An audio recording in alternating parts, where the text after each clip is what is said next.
გამარჯობა. პირველ რიგში უღრმესი მადლობა ყველას გაუხმაურებებისთვის, გამოწერებისთვის, კომენტარებისთვის, ლაიქებისთვისაც ძალიან მნიშვნელოვანია. ჩემთვის, იმიტომ რომ საწყების ეტაპზე ვარ და ძალიან დამეხმარება, რა თქმა უნდა, мотиваციას მომცემს, რომ უფრო მეტი ვიდეო გადავიღო და უფრო საინტერესოდ გავაკეთო ჩემი კონტენტი და რა თქმა უნდა, თქვენზე პირველ რიგში მაყურებელზე მოვარგო ეს ყველაფერი, რომ საინტერესო იყოს უფრო მეტად და რა ინფორმაციებიც მაქვს. რაც შეიძლება მეტი გაგიზიაროთ ჩემი გამოცდილებიდან და ვნახოთ რა გამოვა შემდეგში. პირველ რიგში მადლობა მოკლედ ამ ყველაფრისთვის. ეხლა რაც შეეხება ამ ახალ ვიდეოს. ეს ახალი ვიდეო პრინციპში არ ვაპირებდი ჩაწერას, ვიფიქრე რომ მეთქი დიდი საინტერესო არაფერი არ იქნება. აქ მეთქი აი ამ ძრავზე, მაგრამ რაღაცები შევცვალე, თვითონ სტანდარტული ძრავი უნდა ამეწყო და მე ბოლოს გადაკეთდა იმდენი რამე რომ ცოტა საინტერესო არის მე მგონი ეს ძრავი და ასე რომ გადავიღოთ ამ ძრავზე ვიდეო. ძრავი, Honda-ის K24 ძრავია, ცოტა მაღალ კომპრესიული, მაგრამ მანქანა უფრო მეტად საინტერესოა, რაშიც დგას ეს ძრავი. უბრალოდ რაშიც უნდა ჩადგეს, ეს არის Toyota MRS, რომელიც TikTok-ზე ვისაც ყავარ გამოწერილი იციან ეს მანქანა, რომ K20 ჩავდგეთ ამ მანქანაში Acura RS6 Type-S-დან. მე ეს ძრავი გაფუჭდა შეჯიბრის დროს და ეხლა გადავწყვეტეთ, რომ upgrade გავიკეთებინა და 2 და 4 ძრავი ჩავდგათ უკვე ისევ Honda-ს, რა თქმა უნდა. იმიტომ რომ პლატფორმა უკვე Honda-ზეა მთლიანად მორგებული და მანქანა ძალიან კარგად გრძნობს თავს. გრძნობდა სანამ გაფუჭდებოდა მანამ. ხო, ძრავს რაც შეეხება. ჩვეულებრივი სტანდარტული 2 და 4 209-ზალიანი ბლოკია, Acura TL-ისგან აღებული. ეს არის K24 A2 ძრავია. ბიუჯეტური პორშინები გადავწყვეტეთ, იმიტომ რომ ამ წუთში რაღაც დიდი აპგრეიდებს არ ვაპირებდით და გადაწყვეტა სადღაც $300 ფარგლებში ღირს ეს პორშინები, ცოტათი მაღალ კომპრესიულები, 12.2.1-თან აქვს გუმშვა ამ პორშინებს, რაც დაახლოებით ქარხნულ K20 Type-ზე ცოტათი მეტია. გალოკასაც შეეხება, გალოკაზე ცოტა უფრო მეტი რაღაცები გაკეთდა. გალოკაზე გაკეთდა პორტირება, რაც ძალიან კარგად შეასრულა ირაკლი გერმისაშვილმა, ბევრმა იცით ირაკლი გალოკების პორტირებას აკეთებს. გასუფთავდა კლაპნები, მოიხეხა, დავაყენე S2000-ის სამბარები F20C, რომ მაღალ ბრუნებზე უფრო სტაბილურად და კარგად იმუშაოს. მიხსენებათ F20C Honda-ის ქარხნულად 9000-ზე მეტ ბრუნს ტრიალებს. ხო და ეხლა გადავალ ამ გალოკის დაყენებაზე. სპრედვალებიც გადავწყვეტეთ, რომ დაგვეყენებინა მაღალი stage-ის. და გვაქვს ესეთი მაღალ გრადუსიანი, მაღალ ლიფტიანი სპრედვალები, ოღონდ ისეთი სპეციფიკაციის, რომ რაც განსაკუთრებული სამბარები არ დასჭირდეს და სასწაული RPM-ებზე არ იყოს გათვლილი, იმიტომ რომ ქარხნული შატუნები გვიყენია. და ძალიან ბევრს ვერ დავატრიალებთ ამ ძრავზე, დაახლოებით 800-8200 ბრუნი იქნება. ჩვენი მიზანი რომ დავატრიალებინოთ ამ ძრავს და მე მგონი იდეალური სპრედვალები უნდა იყოს მაგისთვის. დავუჭერთ სპრედვალებს. და დავიწყებთ უკვე კლაპნების გასწორებას, რაც Honda-ის შემთხვევაში ძალიან საინტერესოდ ხდება. წინა ვიდეოში კი ვახსენე, რომ Honda-ზე სხვანაირად არის და მაგალითად Mitsubishi და კონკრეტული მოდელის Subaru-ებსაც აქვს ესი ხელით სასწორებელი კლაპნები, მაგრამ არ მიჩვენებია. ეხლა გაჩვენებთ, წაუსმევ და გაჩვენებთ რანაირად სწორდება Honda-ზე კლაპნები ხელით. ჩემი აზრით ძალიან კარგი არის. ცა ხელით სწორდება. აი ესეთი სპეციალური სასწორებლებია. ესეთი რეზბები მოუშვებთ ამ ბოლტს, დაატრიალებთ შუა ნაწილს და აი ამ შუა ადგილზე როკერსა და რასპედვალს შორის შევავყრეთ სპეციალურ მიკრომეტრს, რომლითაც გაზომავთ ზაზორებს და დაარეგულირებთ კლაპნებს. ესეთი ამბავია, Honda-ზე უმარტივესია, მოკლედ ეს ამბავი და რანაირი რასპედვალიც გინდა დააყენე, არაფერზე წვალება აღარ გიწევს, რაც ძალიან კარგია რა. ეს არის კლაპნების სასწორებელი ინსტრუმენტი და მიკრომეტრი, ჩვეულებრივი. Honda-ის შემთხვევაში აი ესეთი 10 მმ-იანი სასწორებელი მარტივი მოწყობილობაა, რომელიც რა ვიცი, მე მგონი ერთი 10 წელია მაქვს, სადღაც $15 ღირდა თუ რაღაცა, 10 კი გამოსაცვლელია, მაგრამ ჯერ კიდევ აკეთებს თავის საქმეს, თავი ცოტა გაუწვდა. აქ აქვს ჩვეულებრივი 10 მმ-იანი ინსტრუმენტი და აქ ჩვეულებრივად შიგნით სახრახნისი იგივე ატვირთკა ჩადის და ატრიალებ ამით სასწორებელს, არეგულირებ თავის ზომაზე, რასაც რეკომენდაციას უწევს ან რასპედვალის წარმოებელი თუ stage-ია მაგის შემთხვევაში თუ არა და ქარხანას რეკომენდაციებიც აქვს, მაგ რეკომენდაციაზე არეგულირებ. სეთის ნასოსიც გამოვცვალეთ, იმიტომ რომ 24-ზე ხახუნა დაყენია ბალანსირებიანი ზეთის ნასოსი. ეს არის ეხლა Type R-ის ზეთის ნასოსი და Type S-ის ზეთის ნასოსი. ესეთი უბალანსირო უყენია, რომელსაც უფრო დიდი ნასოსის კბილანა აქვს შიგნით, რაც უფრო მეტი გამტარობას იძლევა მაღალ ბრუნებზე სამუშაოდ. ნუ ეს ზეთის მიმმართველიც Type R-ის და Type S-ის არის კაოცის. კაოც და 4-ებს და ასევე Civic S-საებს და ჩვეულებრივ კასერიებს, რომელიც არ არის სპორტული და არ აქვს არანაირი სპორტულობასთან საერთო. უყენია ესეთი ზეთის ნასოსი. ეს არის მაგალითად ამ K24-ზე, რაც ბალანსირებიანი ზეთის ნასოსი მოყვა ის.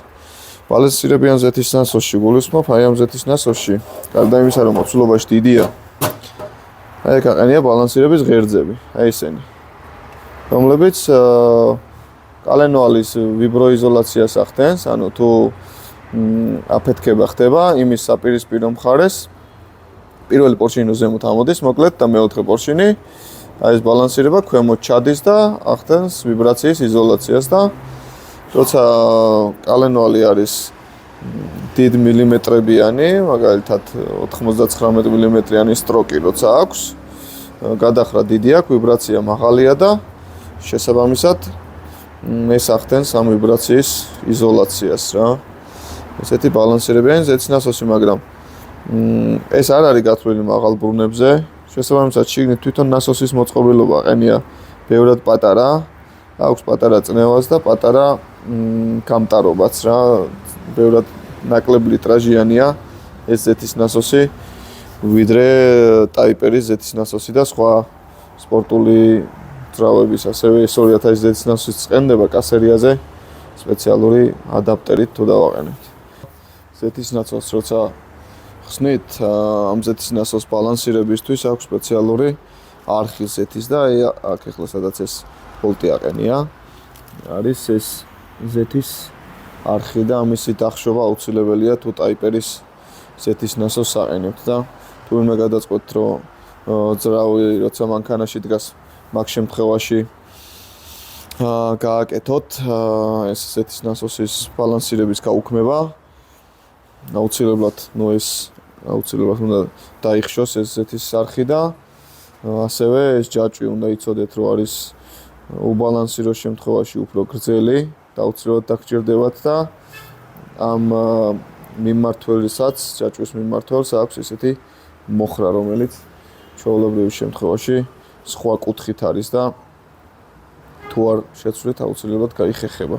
ამ ყველაფერს კიდე წინა ამ დაფის, ჯაჭვის დაფის მოხსნა სჭირდება აუცილებლად. ასე რომ ზედვე საკმაოდ რთული არის ამის გამოცვლა. ამ მანქანაზე ასევე გვაქვს საინტერესო კარტერი. კარტერი გვაქვს ესეთი Morosos ფირმის, რაც ძალიან კარგი ბრენდია. და რითი განსხვავდება ქარხნულიდან თქვენ თვითონაც მიხვდებით. არის გადაღობილი და აი აქ ცენტრში რომ ზეთის მიმღები ეს ზეთის ლაპა დადგება. ზეთი უკვე არ გაექცევა მოსახურებში შესვლის დროს ამ ლაპას და არ მოუწევს ჰაერის აღება ზეთის მაგივრად. ქარხნულის შემთხვევაში ხედავთ რომ შიგნით არაფერი არ არის. აქ ცენტრში დგება ეს ლაპა და ჩვეულებრივად მოსახურებში დიდი გადატვირთვის დროს როცა სპორტული საბურავი აყენია, ჩვეულებრივად გაცდება ამ ზეთის ნასოს ზეთი და აიღებს ჰაერს და შესაბამისად ძრავი გაფუჭდება და ასევე Honda შემთხვევაში ვიტეკიც გაითიშება, იმიტომ რომ ვიტეკიც მთლიანად ზეთის წნევაზე არის დამოკიდებული. ამ კარტერს აქვს შიგნით ესეთი ხობეები, რომ მოუხვევ ზეთი რო არ წავიდეს, ეს დაიკეტება და არ მისცემს ზეთს საშუალებას რომ გადავიდეს. იგივე აქეთ ხარესაც აქვს, მეორე მხარეს შიგნით ესე დიდი კარიბჭე, რომელიც იჭერს ზეთს, რომ არ წავიდეს სადმე და თან ამ კარტერს ასევე აქვს ესეთი სპეციალური გამზადებული ფიტინგი, რომელზეც შეგიძლია დააერთო ტურბოს ზეთის დამცლელი ანაკეთ და ჩვეულებრივად ტურბოზე შეგიძლია ეს კარტერი მარტივად დააყენო და გამოიყენო მოკლედ რა. ზემოთ სარბოლო ძრავის შემთხვევაში ზეთის რაოდენობა და ის რომ ზეთი არსად არ წავიდეს, რა თქმა უნდა, ძალიან მნიშვნელოვანია. მე მყავს პატარა სტუმარი. ვაჩე, მითხარი აბა. თუ მოგწონს ჩემი გარაჟი. აკე. რა მოგეწონა ყველაზე მეტად? ბლოსკა. ბლოსკო? იდე? არ ვიცი. ესეთ რაღაცებს შენს გააკეთებ ხოლმე რო გაიზდები მერე? კი. კი. კი. ჩემი არხი ხო უნდა გამოიწერო მათ? კი. კიდე რა უნდა ქნა? ესე უნდა ქნან? კი.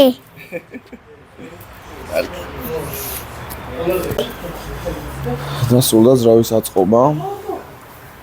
აი ეს ლამაზად გამოიყურება მოროსოს კარტერი. ძალიან მომეწონა, ძალიან კარგად დადგა.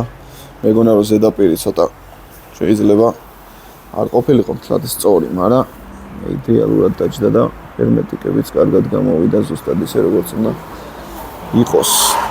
ახლა გადავედით კიდე ერთი ტუნინგის დაყენებაზე. ეს შემშვები კოლექტორი არის, ქარხნული ტაიპერის კოლექტორები. ახალ თაობაში SI-ს და ევროპაში FN2 ტაიპარს, ასევე იაპონიაში FD2 ტაიპარს უყენია უკვე ესეთი ცოტა დიდი კოლექტორები. მათ შორის ევროვერსაც იაპონურს უყენია ესეთი კოლექტორები, მაგრამ ძველ ტაიპერებს EP3-ს, DC5-ს, მე კიდე ამერიკულ RS6 ტაიპებს უყენია ესეთი კოლექტორი, რომელიც საერთოდაც არ არის კარგი რა. დაახლოებით 7-8 ცხენის ძალიანი სხვაობა არის. აქეთ RBC კოლექტორის ხარეს ამ კოლექტორებს შორის, ასე რომ ძალიან იაფიანი და კარგი ტუნინგი არის ხოლმე მძრავებისთვის კოლექტორის შესვლა, ესე გამოიყურება შიგნიდან RBC კოლექტორი და აქ გადაღობილია და დუდუკები აქვს ჩვეულებრივ კოლექტორს აი ესე გამოიყურება მოჭოჭყიანია თანო რა. მოკლედ RBC კოლექტორი ბევრად უკეთესია.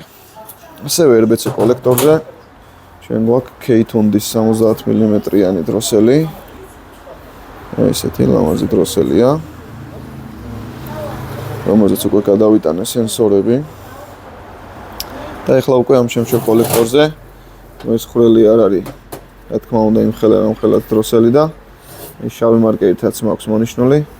ეს ადგილი აუცილებლად უნდა ამოიჭრას. თორე წინააღმდეგ შემთხვევაში ამ დროსელს რომ დავაყენებთ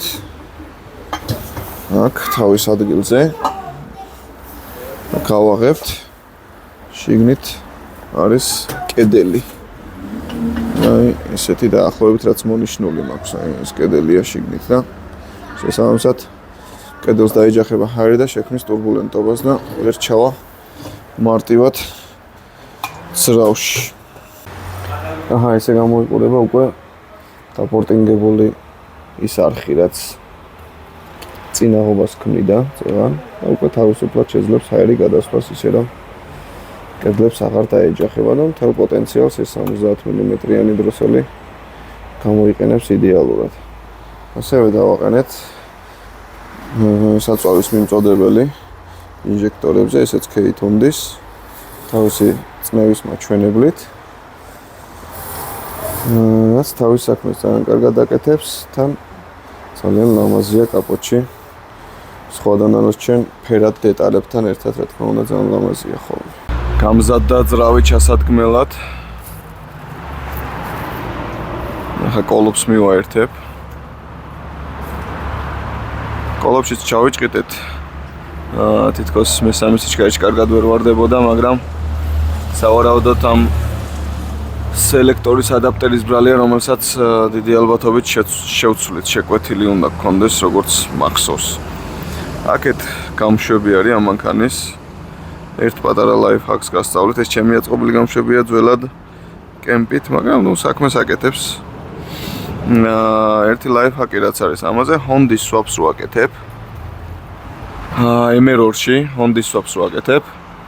ნუ ვიზუალით რაღაცა გავარტყი და მაგალითად swap-ის კოლექტორი გამშვები კასერის რო ჩამოიტანო Emeror-ისთვის და ახლობით $700-იანზე იაფიანი მე მგონი არ არსებობს და ძალიან გავდა ვიზუალურად ჩვეულებრივი Edge და EQ-კუზაო Honda-ში კასერის swap-ის გამშვებ კოლექტორს და ჩამოვიტანეთ Edge-ის swap-ისთვის ეს კოლექტორი და ზუსტად დაჯდა ერთ-ერთი აქ ქვემოთა ნაწილზე გადაიჭრა, აქ შეერთების წერტილში და ესეთი 90 გრადუსიანი მოხრით უკვე წამოვიდა გვერდზე. დანარჩენი უკანა ტრავერსთან და ყველაფერთან აი იდეალურად ჩდება. მანქანაც მოვიდა. ესე გამოიყურება, უკვე დუგები დაყენდა. აყენია გრანდიოზული ნახევრად სლიკები.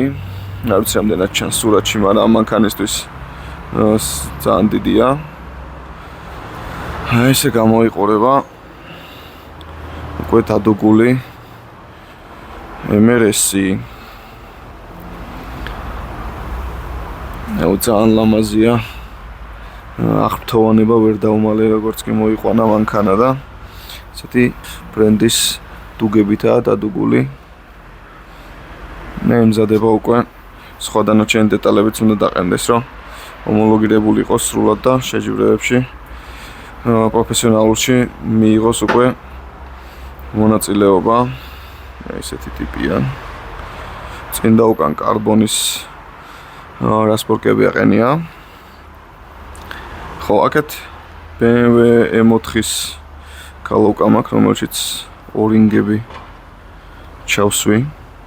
აი M4-ის კალოუკა. ასე რომ არ გეგონოთ, რომ ეს BMW-ის მტერი ვარ არ მიყვარს ან რაღაცა, ყველა კაი მანქანა მიყვარს. BMW-ის მოყვარულებო, გამოიწერეთ ჩემი არხი. იქნებ სხვა BMW-ებსაც მოვკიდო სამომავლოდ ხელი. აი ესეთია ჩვენი MRS-ი. ძალიან მაგარი მანქანა. ამ მანქანაზე ჯერ კიდევ სადღაც 10 წლის წინ ჩამოვედი ფსონს, რომ Honda-ის ძრავით იქნება საოცრება თქო.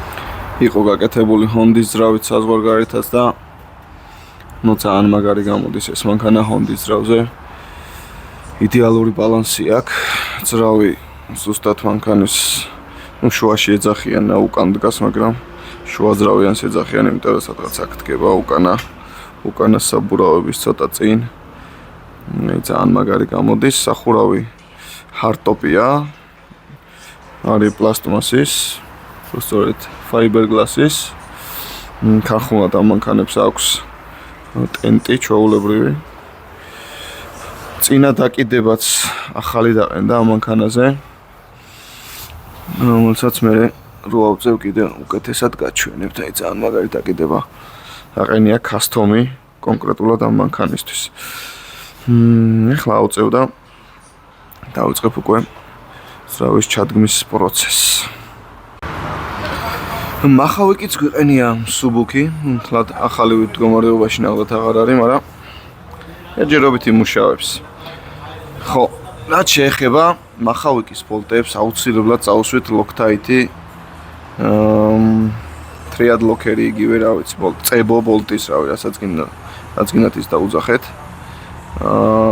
იმიტომ რომ განსაკუთრებით კასერიებზე 2 და 4-ზე რომელზეც ცოტა უფრო მეტ ბრუნს დაატრიალებ ვიდრე ქარხნულია. ძალიან დიდი ვიბრაცია აქვს. ძრავს და ბოლტები იშვებს ხოლმე. ისედაც რა ცეპლენიას როცა გამოარტყავ, გადაარტყავ, დაუნშიფტებს აკეთებ. იშვებს ხოლმე მახავიკის ბოლტები. ქარხნულ მანქანებზეც რეკომენდირებულია რომ ეს ბოლტზე ლოკერები წაუსვათ. ზოგს ეს კალენვალის ბოლტები სადაც შედის შიგნით მახავიკის ბოლტები. მთლიანად გახვრეტილია ხოლმე. და ზეთიც შეიძლება გამოჟონოს იქედან. რამეს თუ არ წაусმევთ ზეთ, მაგრამ ნუ ეს ლოქტაიტი მაინც აუცილებელია რომ ბოლტები არ მოეშვას. კიდე კასერიაზე რასაც ვაკეთებთ ხოლმე 2 და 4-ს ავაწყობთ, ქარხნულად ამ ბოლტებს უწერია სადღაც 90 ნიუტონზე გადაჭერა და დაახლოებით 120 ნიუტონზე უჭერ. ზოგადად არ ვემხრობი ხოლმე ბოლტების იმაზე მეტზე გადაჭერას ვიდრე უწერია ქარხანას, მაგრამ ამ შემთხვევაში ქონია შემთხვევები რომ ბოლტები მოშვებული იყო მიუხედავად ლოქტაიტის წასმისა და მაგის მერე თავს ვიზღვევ ხოლმე და რახანცა აქვს ამ ბოლტებს იმის საშუალება რომ დაეჭიროს უფრო ძლიერად უჭერ ხოლმე უფრო ძლიერად რა არასდროს აღარ მქონია მერე პრობლემები. კონკრეტულ შემთხვევაში მე ელრინგის ეს თრიად ლოკერი მაქვს, რომელიც მე მგონი ავტობანში ვიყიდე. მაგრამ ნებისმიერი შეგიძლიათ გამოიყენოთ რა. ეს ელრინგი და ავტობანი ნახოთ არ მასპონსორებს. საერთოდაც არავინ არ მასპონსორებს. ხო და ეს მოგეთ, კარგია მომეწონა, გავტესტე, კაია. თქვენც გირჩევ გამოიყენოთ, მე მგონი 3 სხვადასხვა სიძლიერისა აქვთ და ეს ყველაზე ძლიერია, რაც მე წავუსვი ახლა ამას. ეს იმოთავს და ძრავი. ეს გამშვები კოლექტორი მე მგონი შესაფუთია. ცოტა საშიშად გამოიყურება. ხო, ამაზე აყენია კიდე მანქანაზე ინოვატივის ესეთი პადმოტორნების გადამყვანი case swap-ისთვის, ანუ კასერია რო ჩადგა MRS-ში მაგისთვის. ხო და ძალიან კაია, მაგრამ აქეთ ამ ხარეს გაგვიტყდა ეს სამაგრი და ჯერ ორჯერ გაგვიტყდა. მაგრამ პასუხისმგებლიანი ხალხი აღმოჩნდა სხვათა შორის და გამოგვიგზავნეს სამაგრი. აი ძრავზე რო ვიძახდი შუაში დგას მეთქი, ნუ შუაში ეძახიან ამას, აი საბურავი სადაც დგას, ამის წინა მხარეს ნახევარ ძრავი სალონში დგას ფაქტიურად. და დავაფარო ხელი აი სად თავდება შუშა და სად არის ძრავი. რო გაიხედო მანქანაში ნახევარი ძრავი შიგნითაა შემოსული. ეხლა ჩავასხავ ზეთებს და ვეცდები დაქოქვას. მაგრამ არ ვიცი რამდენად დაიქოქება, იმიტომ რომ მთელი ელექტროობა და სხვა ყველაფერი, მათ შორის საწვავის ბაკი, აუ ბენზინიც მე მგონი არასხია. მოხსნილი იყო ყველაფერი რა, დუგების გამო დაშვილი იყო. მთელი მანქანა ეხლა ცეპლენია დავაჰაერე. ბოლომდე არ არის კიდე დაჰაერებული. ისეთი M-Soil-ის Racing სითხე ჩავასხით ცეპლენიაში. და ნუ ცეპლენიას მე გავტესტავ. ეკომასტერი გვაქვს. კლასიკი. ხო და ეხლა ამას კი იმაზეა რა ქვია 2 და 4-ზეა დანასტროიკებული. მაგრამ ვეცდები რომ დავქოქო რამენაირად. არ ვიცი ელექტროობა ამ მდგომარეობაში ეხლა მასები თუ ყველა შეერთებული. რაღაცები, მაგრამ მედია დაიქოქება რა. ძალიან მინდა რომ დავქოქო. ნუ 2 და 0-ის ნასტროიკაზე 2 და 4 დაიქოქება ჩვეულებრივად. მთლად კარგად არ იმუშავებს, მაგრამ ნუ აპკატკისთვის და ისედაც რომ გავიგო ძრავი მუშაობს თუ არა, მაგისთვის ყოველ შემთხვევაში გამოდგება და ვეცდები ახლა და ქოქოას ჯერ რაღაცებს ჩავასხამ და მოვიტან სითხეებს ახლა რასაც ვასხამთ ძრავში რადიატორში და ყველგან კოლოფში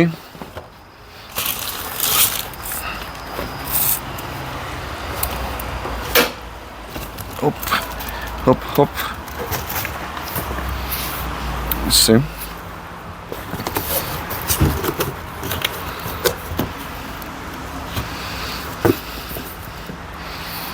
კეთდავდებ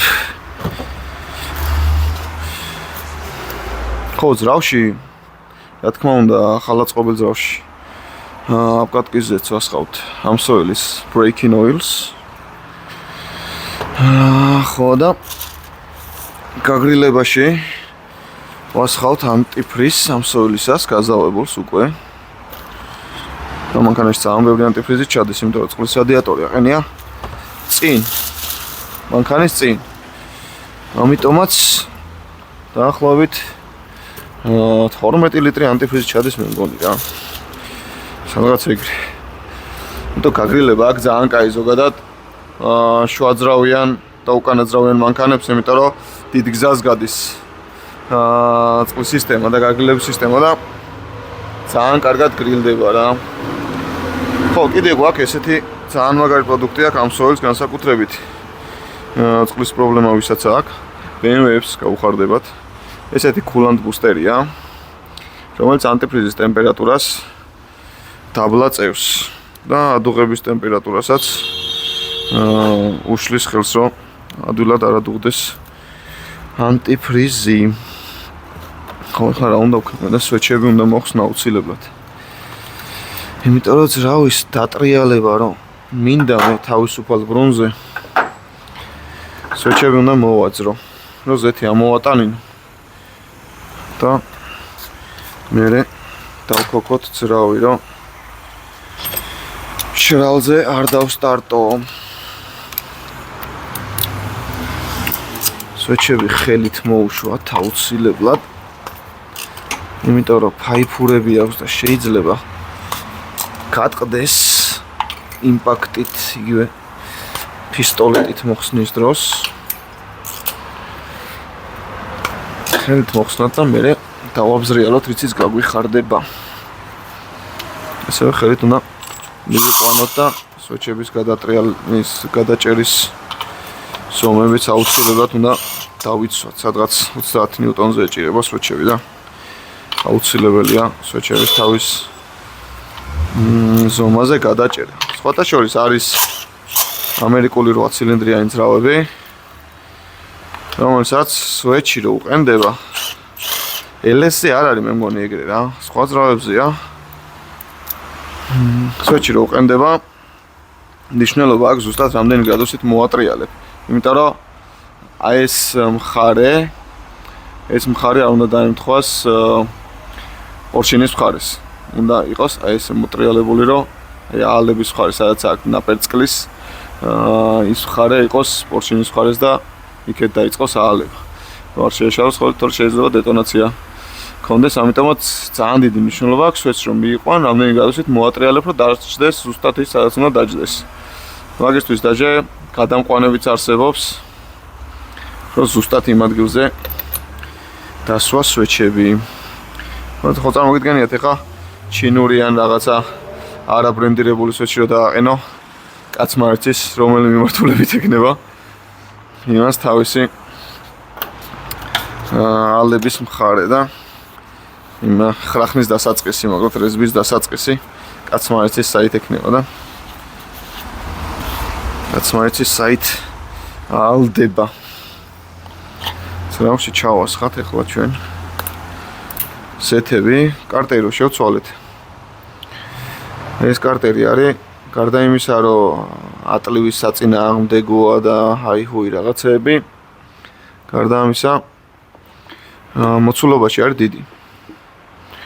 დაახლოებით 6 ლიტრამდე ზეთი ჩადის კასერიებში, როცა ტაიპერის ნასოსი აყენია და პატარა ადგილს იკავებს. კარტერში ზეთის ნასოს ბალანსირებიან ნასოს როცა ახსნი. აი რაც მოვაზრე ამას. ხო და მაგიტომაც ბევრი ზეთი ჩადის უკვე ტაიპერის ზეთის ნასოს რო დააყენებ. ძრავში და ჩვენ შემთხვევაში კიდე ეს კარტერი სადღაც 1 ლიტრით მეტ ზეთს იტევს ვიდრე სხვა ნებისმიერი ქარხმული ჰონდის კარტერი, რაც ძალიან კაია ხო რა თქმა უნდა იმისთვის რომ ზეთის ტემპერატურა ძრავში დაბალი იყოს და ასევე რომ არ დააგდეს ზეთი არასდროს 4 ცილინდრიან ძრავებში ზოგადად ამდენი რაოდენობის ზეთი არ ჩადის ხოლმე, მაგრამ აი ჰონდებზე თუ კაი კარტერს დააყენებ უკვე ბევრი ზეთი ჩადის და დაცული ხარ იმისგან რომ მოსახლეობაში სადაც დიდი მოჭიდებაა ვიტეკი გაგეთიშოს ან რამე ეგეთი მოხდეს ან დაასტუკო ძრავი რა ვიცი ბევრი რამე შეიძლება მოხდეს ზეთის უკმარისობით და დიდი რაოდენობის კარტერი და ზეთის მოცულობა შიგნით ძალიან კაია სარბოლოდ განსაკუთრებით ну ეხა შევამჩნიე რომ სიჩქარეების გადამრთველი კაბელებიც არ ქონია ტროსები ხონა კოლოფი მუშაობს თუ არა მაგას ვერ შევამოწმებ მაგრამ არ აუშვს რამდენი ჩავასხი მე 4 ლიტრს ვასხა ეხლა დაახლოებით 6 ლიტრამდე ზეთი ჩავა კარტერში და სადღაც 7 ლიტრი დასჭირდება რადგან ძრავი და უქოქავია და ახალი აწყობილი ვეცდები რომ ამოვატანინო ზეთი სტარტერით და მე უკვე დაკოქოსაც ვწდი წავალ საწვავს მოვიტან ჯერ რადგანაც არასხია ბაქში საწვავი ძალიან კაია ინჟექტორების გამორთვა და ბენზინასოს გათიშვა არ მომიწევს ტრიალის და სისტემის შევსების დროს ასე რომ ძალიანაც კარგი ამ ტიპისაც ჯერჯერობით არ ჩავასხამ მხოლოდ კოლოფში ჩავასხამ ზეთს ნუ ძრავი რომ დატრიალდება კოლოფი მშრალი არ იყოს კოლოფიც რომ ჩავიხედა შიგნით ზეთი გამოვრეცხე ჭუჭყიანი ზეთი იყო სინქრონიზატორები ნაცვეთი და რაღაცები ჭირდა და თქვენ ამასობაში სანამ ზეთს ვასხამ შეგიძლიათ არხი გამოიწეროთ დააჭირეთ დაალაიქეთ ვიდეო და ვეცდები რომ ოპერატორთან ერთად გადავიღო ხოლმე ვიდეოები და ესე რაღაცა დაკიდება არ მიწევდეს ტელეფონით ვიღებ და გამოკიდებული ისე მაქვს ხა ეს ტელეფონი რომ გაგეცინებათ რომ ნახოთ რანაირად მაქვს დამაგრებული თაროზე ხო კოლოფში ვასხამთ Honda's MTF3-ს რომელიც ბლოკირებულ ხიდიან ჰონდებს უწერია ხოლმე და Honda ძალიან მომთხოვნია მოკლედ ამ გადაცემათა კოლოფის ზეთში და რა ვიცი მოკლედ ისეთი რაღაცები უწერიათ რომ აი მარტო ჩვენი უნდა ჩაასხათ და მაგიტომაც რეკომენდაცია რომ არა აქვს სხვადასხვა მწარმოებლებზე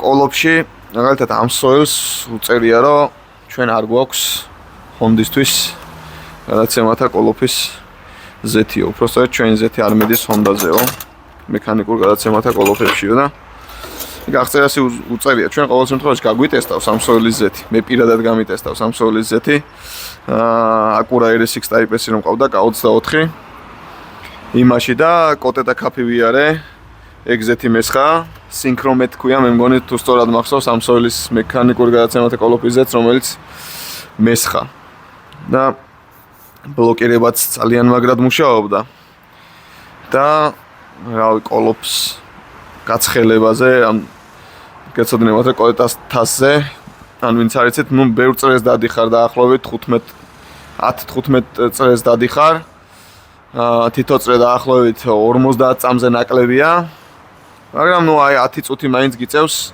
გაზიდან ფეხის აღების გარეშე სიარული და ხისტი დაუნშიფტებით და ასე შემდეგ და არანაირი პრობლემა არ შექმნია იმის მერე ის კოლოფი გავხსენი კიდევაც სინქრონიზატორებიც იდეალური იყო ასე რომ ამ სოილი როგორც ჩანს თავს იზღვევს რომ არ ჩაასხათო ეს ზეთიო ნუ Honda-ს რეკომენდაციებიდან გამომდინარე თორე ისე საქმეზე რომ მიდგა ძალიან კარგად მუშაობდა არაფერი პრობლემა არ შექმნია. ესე რომ არ ვიცი მე ყოველ შემთხვევაში სხვის მანქანაში რაც Honda-ს უწერია, იმას უწევ ხოლმე რეკომენდაციას, რომ ჩაასხან ზეთი კოლოფში რა. Honda-ს კიდე მხოლოდ Honda-ს MT-3-ზე უწერია. სხვადასხვა ეს MT-3-ით ძალიან კარგად მუშაობს, მაგრამ სინქრონიზატორები ხშირად ცუდება ხოლმე და არ ვიცი ეგ ზეთის ბრალია თუ ჩვენ რომ ძალიან გამეტებით ხმარობთ ამ კოლოფებს შეჯიბრებების დროს, მაგრამ ნუ ფაქტია Honda-ს მექანიკურ კოლოფებს სერვისები ხშირად ჭირდება ხოლმე თუ იყენებ აგრესიულად. ხონა. ნახოთ ერთი ზეთი რა შვება. სანამ კოლოფში ჩავასხა, მანამდე. რამდენი ჩავასხი? 2, 4, 6 ლიტრი ჩავასხი და აი ზეთი არის. შუბზე მინიმუმს ასველებს, ასე რომ ძალიან დიდი კარტერია, შეიძლება 7 ლიტრი ზეთიც არ იყოს პირველ დაქოქვაზე. ასე რომ 7-ს ყველა ვარიანტში ჩავასხა. პირველ დატრიალებაზე, ხა ეს სისტემა რო შეივსებოდა ზეთის ფილში შევა. შენ 7 ლიტრი ზეთიც გაქრება და ხო ლიტრი არ არის პრინციპში ეს 7 ვიტყუები ახლა, იმიტომ რომ ეს ამსოლი ზეთი რახანს ამერიკულია, ხოლოდ ამერიკაში იფუთება. სხვაგან არ სადა 946 მილილიტრი არის თითოეული ბოთლი. ერთი კვარტია, ასე რომ ერთი კვარტი გამოდის ეგ 946 მილილიტრი, ასე რომ 1 ლიტრი მთლად არ არის რა. მთლად 7 ლიტრი არ ჩამისხამს თურმე. მაგრამ 6.5 მაინც ხო ჩავასხე. მაინც დიდი კარტერია და მაინც კაია, დიდი კარტერი. კაი, ახლა დავაერთებ აკუმულატორს და ვიცდები უკვე დატრიალებას. ეს უკვე ნახდათ ეყოფა. დრო არ ქოქავდა, ყოველ შემთხვევაში საშიში ნახდათ არ არის, რომ რამე მოუვიდეს.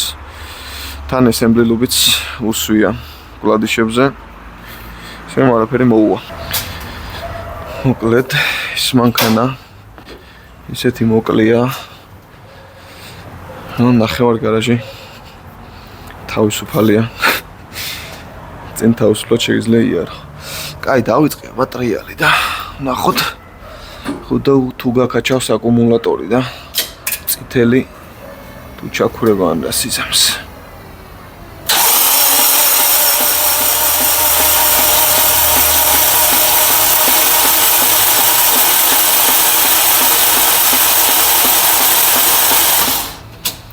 სტარტერი არ გადავაცხელოთ. სულ ცოტა დავასვენოთ და ისევ ვცადოთ. და დაუჩქაროს ბრუნები.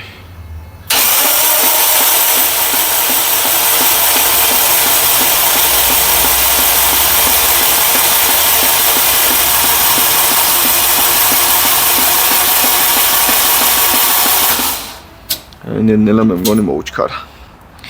უკვე შედის ზეთი ყველგან და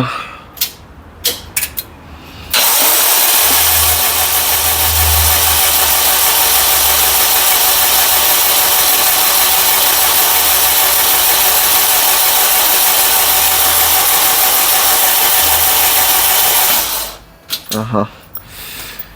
ეგ არის. დაკოქვასაც ვწდი ახლა რაღაცებს მივაყენებ და მე რა ვიცი, ცოტა ეჭვი მეპარება რომ დაიქოქება, მაგრამ იმდენი რაღაცა გამომძვრალი. მაგრამ იმედია დაიქოქება, ვნახოთ. რაღაცა მუშაობს ყოველ შემთხვევაში. მოვიტანე ბენზინი. ოღონდ არ ვიტყვი რომელი, იმიტომ რომ არ მოსპონსორებს მე ბენზინი.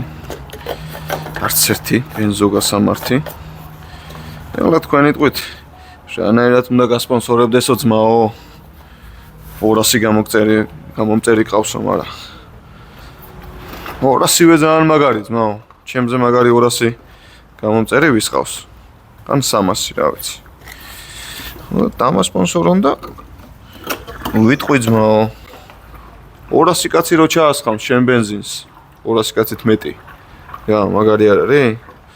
ეხლა ვიტყვი რომ ვასხამ ოჯახის ორნახადი, სუფთად გაკეთებული. სუპერია ძმაო. ნაღდი. ყველაფერი ნაჩალიჩარის მაღაზიის და რაღაცა ნაჩალიჩარი არ გეგონოთ. ნაღდი ორნახადია. დიალური. მე ამბაკის ქვედა გამოსაშვები თუ არ დაჭერილი. ამ ყველაფერი თუ არ შეერთებული. საწვავს რო ასხამი აქ. 10 რჩეული ლიტრი. ორნახადი სუპერი რომ ჩაუშვი. იც გამოჩდება. თუ გაუშვებს და ტაშტს შეუდგამ და მე ახლიდან ჩავასხამ. რას გაიგებს ახლა? ტაშში გამოვლებულია თუ საწნახელიდან არის ამოღებული. რა ლიტრიანია ეს? ეს მე მგონი იაპონური 10 ლიტრიანია. 20 ლიტრი რო ეტევა. შინით. ეგეთი 10 ლიტრიანი. 10 ლიტრი ბენზინით კი უნდა დაიქოქოს ნეტა. პატიოსანი მანქანა. კი უნდა დაიქოქოს, მაგრამ 10 ლიტრი ბენზინით. მე ჩემს სივიქში ბენზინიან ნაჭერს რომ დაუდებდი ხოლმე ბენზონასოს 100 კილომეტრს გადიოდა და 10 ლიტრი ბენზინით თუ აღარ დაიქოქა და ეს ყოფილა უსინდისო ნეტა ხო არ გასდის.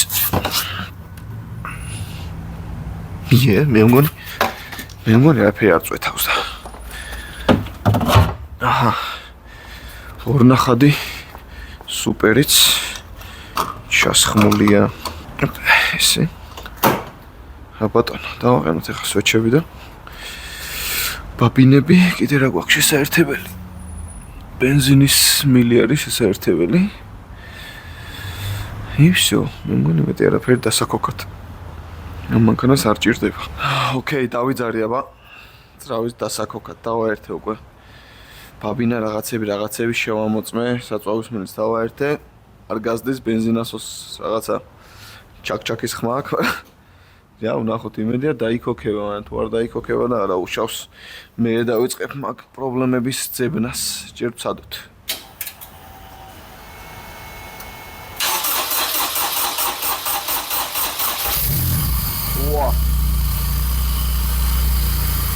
დაიქოქა პირველივე ცდაზე დაიქოქა ცოტა ერებოი აქვს მაგრამ ეთქობა საჭმავი არ ყოფნის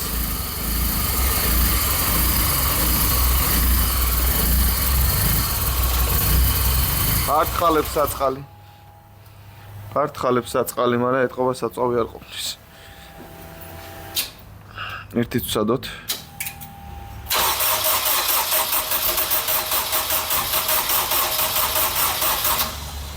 მოკლედ გასწორება არ აწყენდა ცოტა გაზი მივაშველო სადოთ